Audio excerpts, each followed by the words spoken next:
Sorry, Tay. Sorry. Juby, wala na plato. Ito na lang, ibigay na lang. O, yun na lang. Oo, sige na, kumain ka na dyan. Laman na, laman. Diba? Wala na yung kutsara. Ito na lang, ibigay mo kutsara. Sige. Sanay naman siya sa salita. Dali. Grabe ka naman, Jubita. Nakakasama ka naman ng loob. Masama, inaaya ka na nga kumain. Masama pa loob mo. Ang dumi ng pinagbigyan mo sa akin plato. Samantalang doon sa amin, pagka inalok kita, napakalinis ng plato na binibigay ko sa'yo. Eh, wala na kami plato eh. Kasi ang dami kami bisita. O, tingnan mo yung mga plato namin. Pasalamat ka nga, may nabutan ka pang ganyan. Reklamo ka pa, ikaw na nga niyayayang kumain. Pinagamitan nila to. Pero, pwede na Kumain ka kasi. na, huwag ka na magpakipot pa. Maupusan ka pa yan eh. Gutom na ako eh.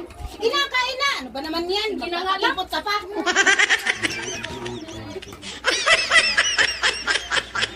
Gutom na gutom talaga, Juby, yung bisita ko. Oo nga, mukhang uubusin pa yata yan. Jubita, dalhan ko pala kasi Hindi na kasama